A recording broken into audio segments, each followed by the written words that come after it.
ఎన్నికల్లో Bhainsa episode heat పెంచుతోంది. KTR పై దాడి కేసులో ప్రస్తుతం అరెస్టులు ఇంకా కొనసాగుతున్నాయి. ఇప్పటి వరకు 23 మంది హనుమాన్ భక్తుల్ని రిమాండ్ కి తరలించారు పోలీసులు. ఎన్నికల నిబంధనలు ఉల్లంఘించారంటూ వీరిపై కేసు నమోదైంది. నిన్న కేటీఆర్ పై టమాటోలు ఉల్లిగడ్డలతో దాడి చేశారు వీరంతా. ఆ దాడి చేసిన వాళ్ళని పట్టుకునే పనిలో ఉన్నారు పోలీసులు. ఇప్పటికే 23 మందిని అరెస్ట్ చేసినట్టుగా తెలుస్తోంది. అసలు ఏం జరిగింది, ఈ గొడవలకి కారణాలేంటి, కేసుల వరకు వెళ్ళడానికి రీజన్స్ ఏంటి? నిర్మల్ జిల్లా బైంసాలో బీఆర్ఎస్ నిర్వహించిన ఎన్నికల ప్రచారంలో నిన్న రాత్రి ఉద్రిక్త వాతావరణం నెలకొంది. పాత చెక్ పోస్ట్ ఆఫీస్ దగ్గర ఏర్పాటు చేసిన కార్నర్ మీటింగ్ లో కేటీఆర్ మాట్లాడుతుండగా హనుమాన్ భక్తులు ఆయనకు వ్యతిరేకంగా ప్లేకార్డులతో నిరసన వ్యక్తం చేశారు. కొందరు ఆకతాయిలు కేటీఆర్ పైకి ఉల్లిగడ్డలు, టమాటోలు విసిరారు.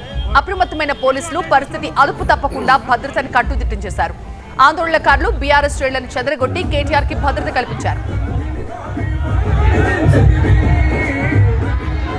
మీకు శ్రీరాముడు చెప్పిండ తమ్మి రాలేమని.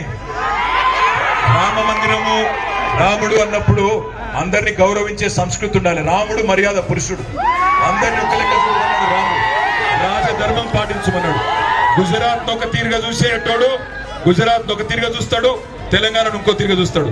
గుజరాత్ కేమో వేల కోట్ల రూపాయలు, లక్షల కోట్ల రూపాయలు, తెలంగాణకు బుడ్డ పైస ఇయ్యడు. ఒక మెడికల్ కాలేజ్ ఇయ్యడు, ఒక ఇంజనీరింగ్ కాలేజ్ ఇయ్యడు, ఒక స్కూల్ కట్టాడు, ఒక గుడి కూడా తెలంగాణలో పైస ఇయ్యడు. కానీ ఓట్లు మాత్రం కావాలి.